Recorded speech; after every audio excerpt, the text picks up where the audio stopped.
Hello YouTube.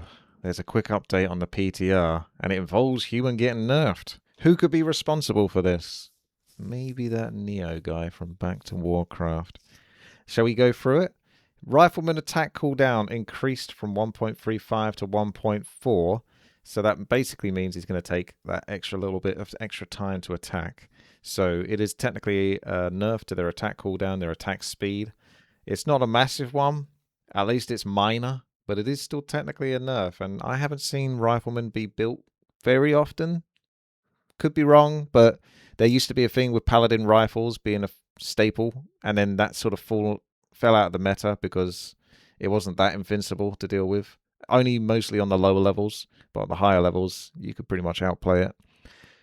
Sorceress Master Training research time reduced to 60 seconds, down from 75, and the same goes for Priest. I like changes like this that reduce the times of things to research. I think a lot of the old research times are a little outdated now at this point.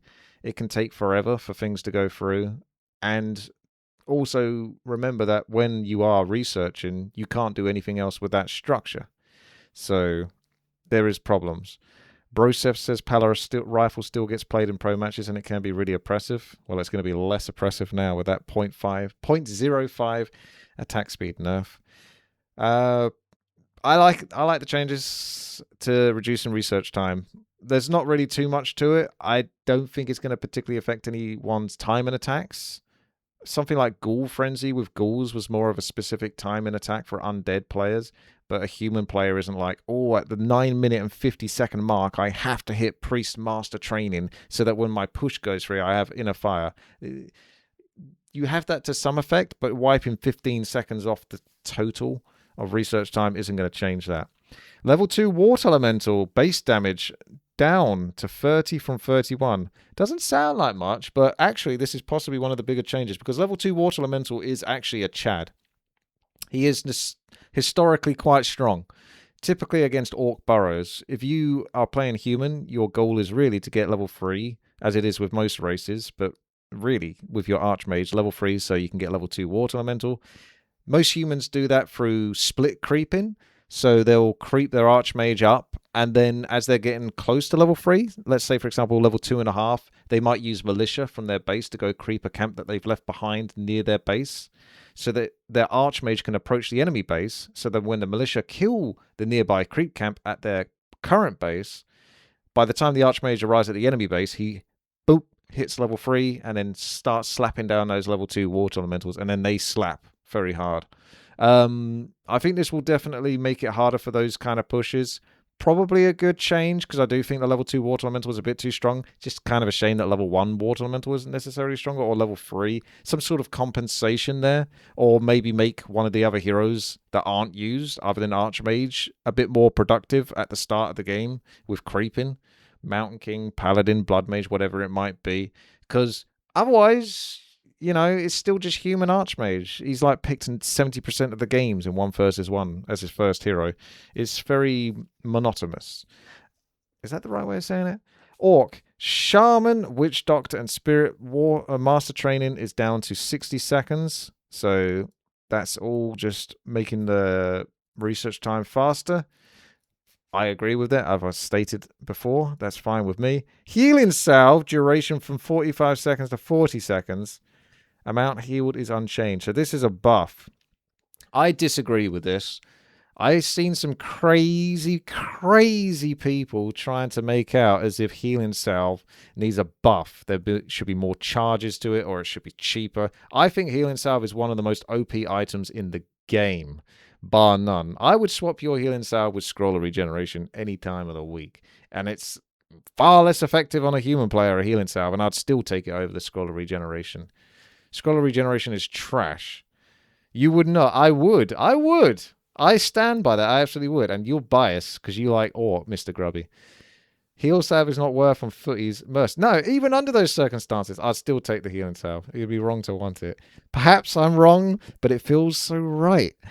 I still think Healing Salve is too OP. I really do. Especially on the Blade Master or the Farseer. Perhaps at the highest levels, I could be incorrect here. Heal Salve is very good for heroes minimum 3 to 5.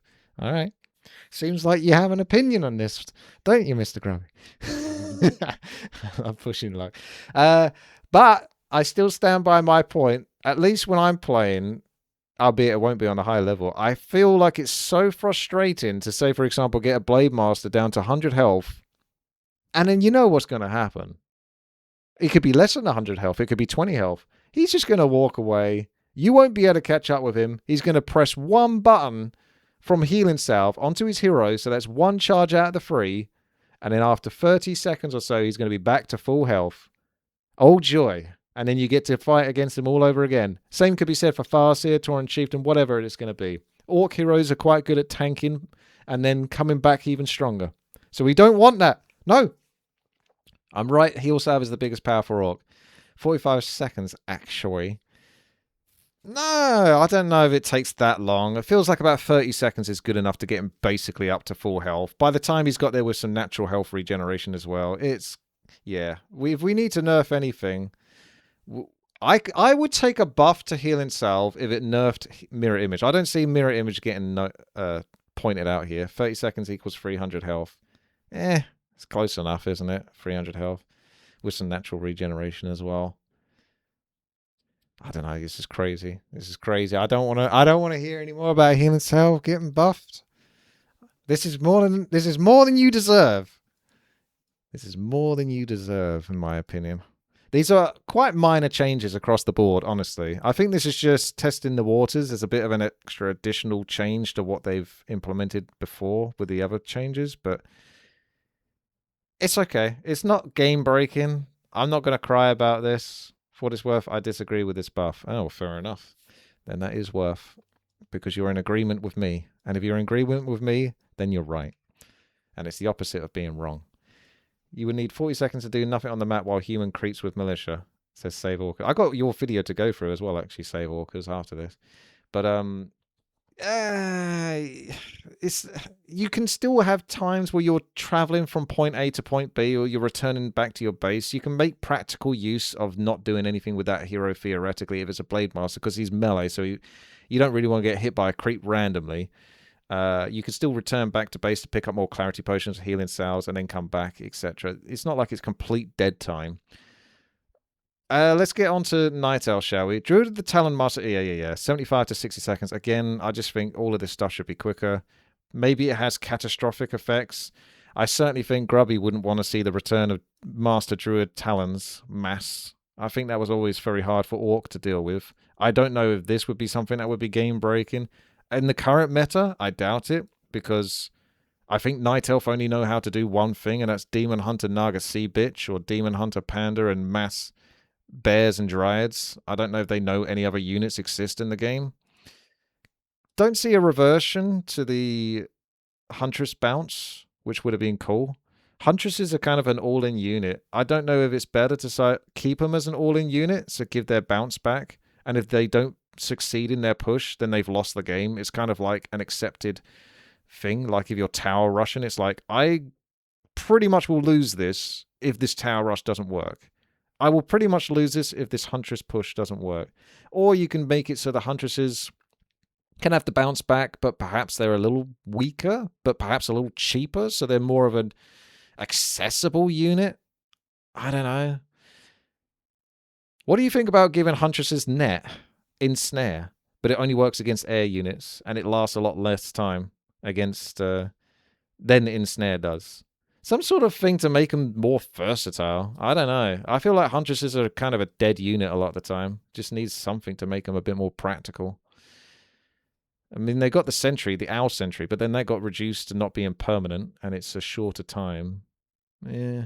Glaive Thrower build time is reduced, 48 to 42 seconds. I can kind of understand this, because there are circumstances where Night Elf might actually need to pump out some siege against some sort of tower rush or something.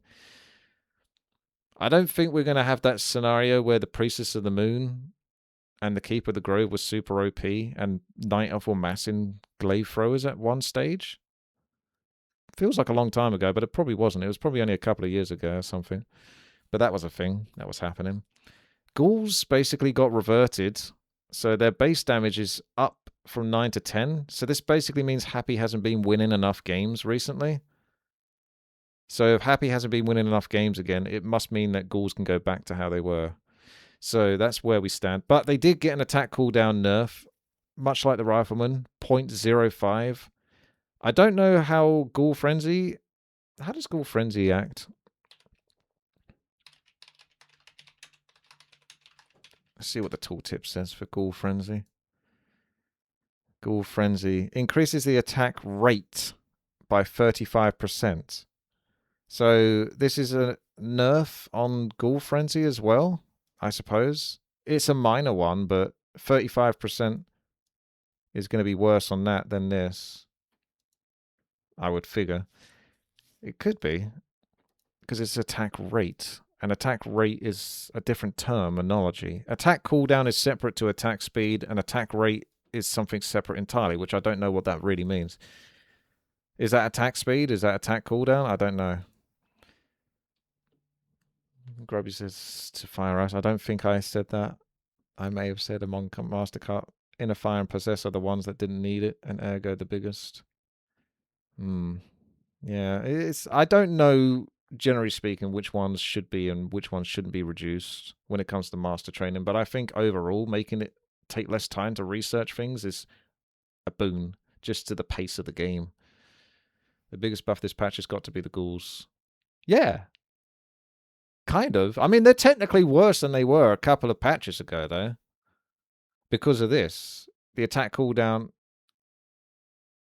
from 1.3 to 1.35. So that should mean that they attack slower now. Not by much, but still technically slower. And then they got basically what they had before, which was the 10 damage. So they are technically worse, but they're still really good units for what they cost. And if a player knows what they're doing, they can effectively do so much damage with ghouls. Typically wisp harassment, and then you just return the ghoul back, ideally without losing it, and then it goes get slumber. It pays off for itself. So the Banshee Master training, yeah, that's probably one of the biggest changes. Because getting possession quicker, it's very strong. But it still costs a lot of mana to possess, doesn't it? Is it still like 250 mana or something like that? Because it's a lot. I don't know if this pulls up Banshee. Yes.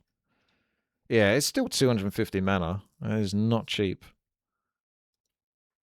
But that will make them a lot more accessible. Wand of Negation cost down to 120 from 150. So let's look up Wand of Negation to remind you. That was a new item that was put into the Undead shop. So you get 4 charges of this. It was a weird item. It was one that you never bought it or did buy it. 6.9%. What is this in reference to? The ghoul thing. With the 1.35, how much of a nerf it is from Ghoul Frenzy.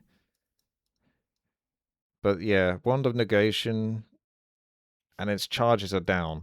So it's basically 40 gold a charge. That's actually kind of strong, this item, in the right circumstances. It's good against, what, like Treants or something like that?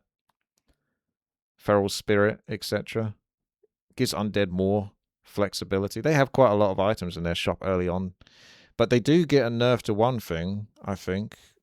Actually, no, they don't. I thought they got a nerf to Skeletal Rod, but they didn't actually. Skeletal Rod is insanely good. I don't know if it should be nerfed. I think it's already had cooldown increases, so you can't use it quite so often. Wand of Negation now has a 5-second cooldown, so you can't spam it. Sure. Frostworm build time is reduced from 65 to 60 seconds, so it's time to start massing Frostworms again. Moving on to neutral. You got abolished magic damage from 250 to 150. That's actually pretty big. That's 100 less damage on the water elemental level 1. Or I think Feral Spirits dodged it, didn't they? Because they brought the health down on Feral Spirits to a specific amount, so they didn't get... I don't know if they managed to dodge that. I think Grubby used to do something where you would attack his Feral Spirit once each, where it would put it at a health pool, which means that if it attacked into a Forest Troll Priest, it wouldn't use Abolished Magic because it was just below the health to require the priest to use the Abolished Magic, something like that. But yeah, this is good. I don't like... I mean, this is a mercenary that you can buy as a player, which is very strong, incredibly strong. But also, it's just kind of good to make it so it's less annoying to go against creeps and be hard countered. just because they've got abolished magic and your summons just get like wiped out of the planet. It's just like, oh, okay. So Troll Shadow Priest now has a higher stock delay, so that means it takes longer for them to come back.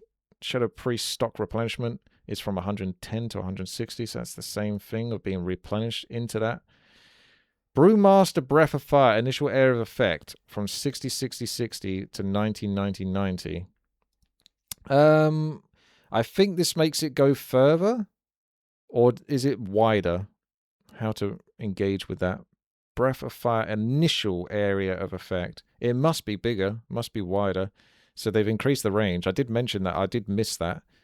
The Panda having a nice long range. That was one of the things that made him a good hero to pick up in certain circumstances where your opponent's massing towers. If you could level up your Panda enough times and then just sort of Breath of Fire from a fairly decent range and then do damage over time to enemy towers, that was an answer. And I like that as an answer. So if this makes it easier or better for him to do that, I prefer that. Beastmaster starting strength from 22 to 24. It's minor, but it does make him more practical. I think they've got to be careful not to overbuff him because there was a point where he was like picked quite often, actually, in certain circumstances. I think it was very specific matchups. Maybe it was against human or as human, but there was points where he was getting picked up a lot on specific maps, and he was just very efficient. So you got to be a bit careful. He's a weird hero, the Beastmaster. He was a very gimmicky hero, someone that can just summon. Neo said that the Breath of Fire cone is wider, but still short. Ah, so it's more wide than it is long. Okay. That's fair enough. What is the area of effect from Carrion Swarm? I don't know, but Carrion Swarm is amazing. However, it appears to be on a hero that no one really likes that much, so it doesn't actually get seen, which is probably a good thing because it's honestly really annoying going against Carrion Swarm. If you've ever played human and you've let a Dreadlord get too high level, yeah, those aren't very fun games. So those are the patch notes. Make of those what you will. Pretty minor in the grand scheme of things. I don't think any of it's going to be too game breaking. I think it could go ahead. I'm not going to say any more about that. But yeah, I think overall, pretty good stuff. See what happens. Thanks for checking it out. I don't think I have too many criticisms there, really, in regards to this stuff. I voiced them, but I don't think anything is too major.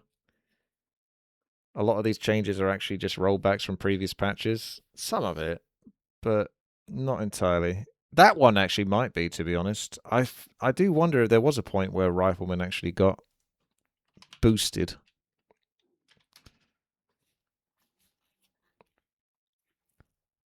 Yeah, they did actually. Rifleman attack cooldown reduced from 1.5 to 1.35. So that was a pretty big boost. And then it was like increased from 1.35 to 1.4, then 1.4 to 1.35, and now it's 1.35 to 1.4. They just can't seem to be satisfied with where the rifles are sitting. But they are technically better than they used to be back in 2018.